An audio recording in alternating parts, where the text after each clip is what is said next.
Hello everyone, आप सभी का मेरे चैनल पर स्वागत है। पिछली वीडियो में हम लोगों ने बाकी के पॉइंट्स, हमने नीडल के पॉइंट्स पढ़े थे कि एम्ब्रॉयडरी नीडल क्या होती है, शार्प नीडल क्या होती है, इन सब चीज़ के बारे में हम लोगों ने पढ़ा था। आज हम बीडिंग से स्टार्ट करते हैं। बीडिंग नीडल क्या होती है? पॉइंट आता है हमारा, नेक्स्ट नीडल जो आती है वो आती है beading needle. These are the needles use to string beads in bead embroidery. इस टाइप की जो नीडल्स होती हैं, आप देख सकते हो कि कितनी बारीक नीडल है। ये सबसे ज़्यादा पतली फाइन नीडल होती है और इसका जो आई होता है वो भी बहुत छोटा होता है और बहुत ही शार्प होती है ये नीडल। तो ये शार्प किस वजह से होती है? इतनी बारीक नीडल क्यों बनाई जाती है? ये इतनी बारीक नीडल इसलिए होती है क्योंकि जो हमारे स्टोन्स होते हैं उसके जो होल होते हैं वो बहुत ही ज़्यादा बारीक होते हैं। इसकी वजह से हमें इस टाइप की नीडल का यूज़ करना होता है, इसलिए ही इस नीडल को बीडिंग नीडल कहा जाता है। इसमें हम मोती भरते हैं एंड देन डूइंग एम्ब्रॉयडरी, जैसे कि हमारी जरी का वर्क हो गया। इस टाइप की जो हमारे वर्क होते हैं, जरी के डिफरेंट वर्क होते हैं, इस टाइप के वर्क के लिए ये बीडिंग एम्ब्रॉयडरी वर्क करती है, इसलिए इसको बीडिंग नीडल ही कहा गया है। स्पेशली ये बीड्स के लिए, बीडिंग के लिए ही यूज़ की गई और इस्तेमाल की जाती है। एम्ब्रॉयडरी के लिए, बीडिंग एम्ब्रॉयडरी जो होती है उसके लिए ही इस्तेमाल की जाती है। The small beads need a needle with a very small I और नॉर्मल। जैसे कि मैंने भी बताया कि जो हमारे जो बीड्स होते हैं उसको बहुत ही स्मॉल आई की ज़रूरत होती है, जो कि नॉर्मल है। Needles are usually out of question. Usually beading needles are very thin and long with tiny eye.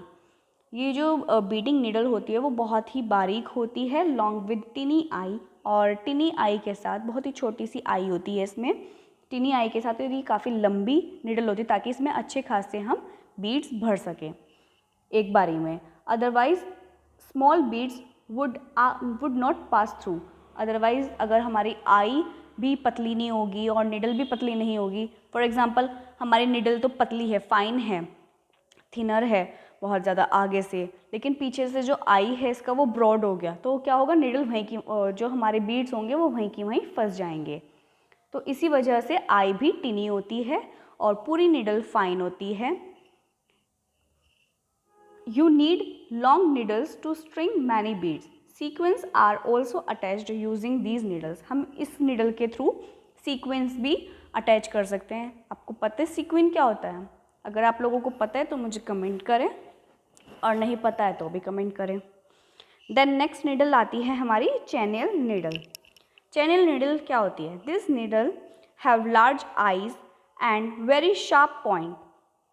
इसकी ये जो नीडल होती है इसकी काफ़ी शार्प आई होती है, और लार्ज आई होती है और शार्प पॉइंट होती, उसकी जो आगे से जो निप होती है वो बहुत ही पॉइंटेड होती है, और जो आई होती है वो बड़ी होती है। The eyes are large enough to accommodate ribbon and other thick yarn. तो इसके लार्ज आई की वजह से हम इसमें रिबन भी डाल सकते हैं या कोई भी मोटा थिक यार्न डाल सकते हैं। तो इजीली बड़ी आई की वजह से वो इजीली क्रॉस हो जाता है उस आई में से। Size 13 to 24 are generally used. इसका जो साइज़ है वो 13 to 24 साइज़ जो है वो जनरली यूज़ किया जाता है। Size 20 to 22 needles are used for 4 to 9 mm silk ribbon. तो जो हमारे 4 से 9 मिलीमीटर के जो सिल्क रिबन होते हैं चौड़ाई में, वो साइज़ 20 to 22 की नीडल के अंदर आराम से पास हो जाते हैं, हम उसमें ईजिली डाल सकते हैं। You have to ensure that the ribbon is not being crushed when passing through the eye of the needle. पहले तो आप ये देख लीजिए, नीडल जो हमारी चैनल नीडल है इसका आई देख लिया कितना बड़ा है, बीच में से मोटी है और आगे से कितनी पॉइंटेड है। तो इसमें इजीली हमारा 4 से 9 मिलीमीटर का रिबन इजीली चला जाता है। मोटे जैसे कि हमारी ऊन हो गई, इस टाइप के यार्न्स भी चले जाते हैं।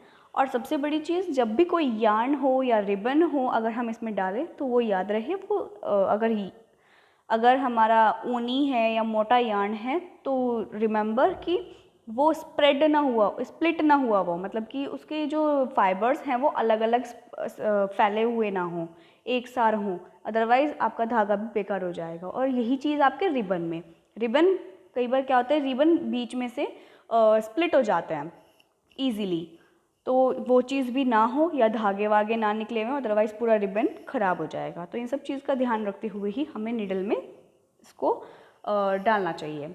देन आती है हमारी next needle, darning needle. These needles have very large eye and are suitable for threading bulky yarn and wide ribbons. The tip of the needle is slightly curved, making it easier to pick up stitches. पहले मैं आप लोगों को इसकी darning needle जो होती है वो हमारी टेपेस्ट्री निडल की तरह ही होती है। टेपेस्ट्री निडल अगर आपको याद हो, अभी मैंने कुछ सेकंड पहले ही बताया है, आगे से राउंड होती है, पीछे से आई बड़ा होता है उसका। तो ये क्या होती है, आगे से थोड़ी कर्व्ड होती है, सिर्फ इतना डिफरेंस होता है। टेपेस्ट्री हमारी बहुत मोटी होती है आगे से, इसमें डार्निंग निडल में आगे से थोड़ा कर्व होता है। These needles have very large eye, काफ़ी बड़े आई होते हैं, लार्ज आई होते हैं। Are suitable for threading bulky yarn and wide ribbons, और हम इसमें काफ़ी मोटा यार्न डाल सकते हैं और काफ़ी चौड़ा रिबन भी डाल सकते हैं।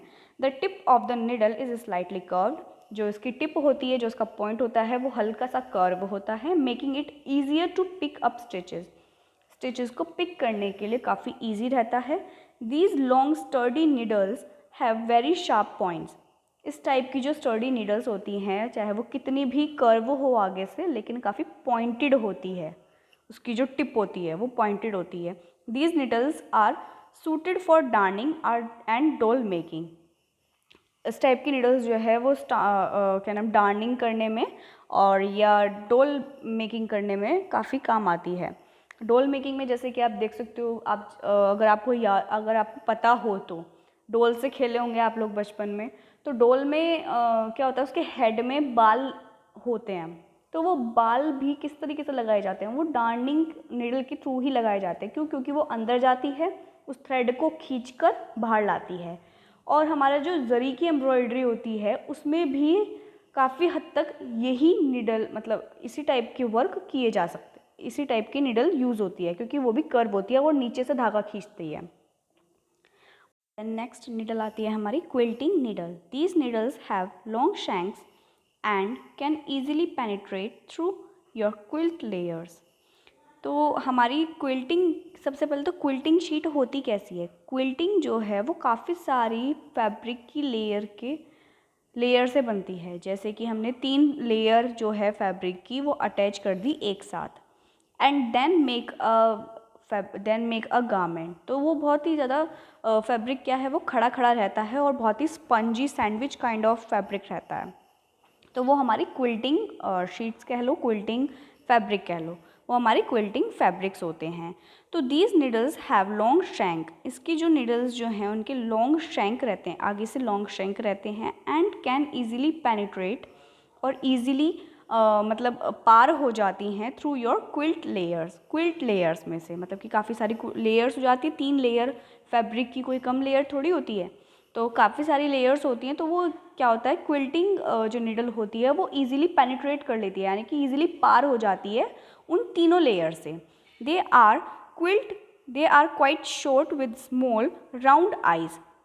ये लेंथ में छोटी होती है और राउंड आइज़ होती हैं इसकी, और श्रैंक इसका बड़ा होता है, नीचे से आगे बहुत ही पॉइंटेड वाला जो एरिया होता है वो चीज़ बहुत बड़ा होता है, इसका जो पूरी जो लेंथ होती है वो बड़ा होता है।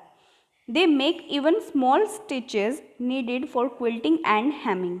ये काफ़ी स्मॉल क्या नाम, they make even small stitches, ये इवन यानी कि एक सार स्मॉल स्टिचेस बनाता है, needed for quilting and hemming यानी कि तुरपाई करने के लिए, या क्विल्टिंग की जो नॉर्मल रनिंग स्टिच होती है उसको करने के लिए एक सार थ्रेड से स्टिचेस आती हैं। आप लोग देख सकते हो ये निडल, ये देखिए इसका शैंक बड़े हैं, ये देखो इसके, ये शैंक एंड आई ये होता है, ये पूरा का पूरा एरिया इसका शैंक होता है। एंड देन इसका निडल ये होता है पॉइंट, जैसे कि आप लोग देख सकते हो, है ना। इसमें ये वाला पार्ट हमारा पॉइंट होता है, ये आई होती है, एंड ये हमारा शैंक होता है, ठीक। तो इसका जो शैंक पार्ट होता है वो काफ़ी बड़ा होता है और आई जो होती है वो छोटी होती है। They make even small stitches needed for quilting and hemming, जो हेमिंग के लिए और क्विल्टिंग के लिए जो नॉर्मल स्टिचेस, इवन स्टिचेस की ज़रूरत होती है, एक सार की जो स्टिचेस होती हैं, इवन स्टिचेस यानी कि जो एक सार स्टिचेस होती हैं, जो इसमें जो ज़रूरत होती है वो इसको पूरा करती है ये निडल, इसलिए इसको क्विल्टिंग निडल कहा गया है। स्पेशली हेमिंग और क्विल्टिंग के लिए इसको यूज़ किया जाता है कि ये एक सार ही, मतलब इक्वल ही उठती है, इक्वल गैप पर ही उठाती है ये थ्रेड को। देन आता है हमारा next felting needle. Felting needle, तो फेल्टिंग निडल देखो सबसे पहले तो कि ये एल शेप की होती है, ये देख रहे हो आप, ये इसका जो आई है वो तो एल शेप में है, एंड ये शैंक है, एंड ये वाला पार्ट इसका पॉइंटेड पार्ट। आप इसमें देख सकते हो कि मैंने इसको जूम करके भी दिखाया हुआ है, ये देखो इसमें क्या है, ये कई जगह पे कट लगे हुए हैं, ये देखो। तो ये इजीली, ये किस वजह से होती है, ये थोड़ी ट्रायंगुलर शेप में और ऊपर से एल शेप में होती है। ये देखो इसमें ना साइजेस भी लिखे हैं, #40, #36, #38, 38। स्टार निडल, ये स्टार निडल है, ये ट्राइंगल निडल है, शेप्स हैं, ठीक। Then these are L shaped sharp needles meant for repeatedly jabbing on felt wool. Felt sheet कैसी होती है हमारी, फेल्ट शीट हमारी क्विल्टिंग की तरह ही होती है, लेकिन जो फेल्ट शीट होती है वो अनवुवन होती है, यानी कि वो अननिटिंग होती है, और जो हमारा नॉर्मल फैब्रिक जो होता है वो निटेड होता है, यानी कि उसमें वार्प और वेफ्ट होते हैं। लेकिन जो हमारी फेल्ट शीट है उसमें कोई ऐसे कुछ नहीं होता, वो कॉटन की तरह होता है। जैसे हम कॉटन लेते हैं और कॉटन को कई कई बार हम प्रेस करेंगे तो क्या होगा, वो एक इक्वल लेवल पर स्प्रेड हो जाएगा और उसी जगह पर सख्त हो जाएगा। इसी तरीके से हमारी फेल्ट शीट कई सारी लेयर लेकर कई सारे फाइबर्स की एक लेयर लेकर इक्वल लेवल पर उसको स्प्रेड किया जाता है। देन उसके ऊपर बहुत ही ज़्यादा वेट से उसको प्रेस किया जाता है, जिसकी वजह से वो उसी एरिया में सख्त हो जाती है और क्या नाम, एक इक्वल प्रेशर की वजह से एक इक्वली स्प्रेड हो जाती है, तो वो हमारी फेल्ट शीट कहलाती है। फेल्ट शीट में अब ये जाएगी कैसे उसके अंदर, तो इसी वजह से इसमें ये जगह जगह पर कट होते हैं, और ये ऊपर से इसका शैंक पार्ट जो है वो मोटा होता है, बड़ा होता है, और ये एल शेप में होती है। ये हो गई हमारी फेल्टिंग निडल। देन आती है हमारी canvas needle. These thick blunt needles are suited for use on plastic canvas. Canvas आप सब लोगों को पता होगा, कैनवास पेंटिंग के लिए यूज़ किया जाता है। वो बहुत ही थिक और हार्ड फैब्रिक होता है कैनवास, जिसके ऊपर हम लोग पेंटिंग भी करते हैं, ज़्यादातर पेंटिंग के लिए ही यूज़ किया जाता है कैनवास शीट। तो इसके लिए ऑब्वियसली बात है, जब वो खुद ही इतना हार्ड है तो उसके लिए हार्ड ही नीडल चाहिए होगी। दीज थिक ब्लंट नीडल्स, जो कैनवास नीडल होती है वो थोड़ी आगे से ब्लंट होती है, वो थोड़ी पॉइंटेड ना होकर राउंड शेप में होती है। Are suited for use on plastic canvas, वो प्लास्टिक कैनवास के लिए ही यूज़ होती है जो कैनवास नीडल होती हैं। You can use these needles to join knitted fabric pieces as well. आप इसको नेटेड फैब्रिक को जोड़ने के लिए भी इसको यूज़ कर सकते हो। तो आई होप आप लोगों को समझ में आया होगा। मैंने आप लोगों को कैनवास तक आज पढ़ा दिया है। बॉडकिन्स मैं अपनी नेक्स्ट वीडियो में बताऊंगी। तो अगर आपको कोई प्रॉब्लम हो तो मुझे मैसेज ड्रॉप कर देना, या कमेंट सेक्शन में आप लोग मुझे कमेंट कर सकते हो। I will reply at a time, try to reply at a time. And कोई भी प्रॉब्लम हो तो you can freely ask to me. अब मैं ज़्यादा लंबी नहीं करूँगी वीडियो को, क्योंकि फिर आप लोग खुद ही बोर हो जाते हैं, क्योंकि मैं खुद बोर हो जाती हूँ। तो हम अगली वीडियो में बनाएंगे आगे के स्टेप्स। तो हम लोग ये वीडियो यहीं ख़त्म करते हैं। Thank you. और लाइक और सब्सक्राइब ज़रूर करना मेरे चैनल को, और वीडियो अगर आपको पसंद आए तो शेयर ज़रूर करना। Thank you, bye bye.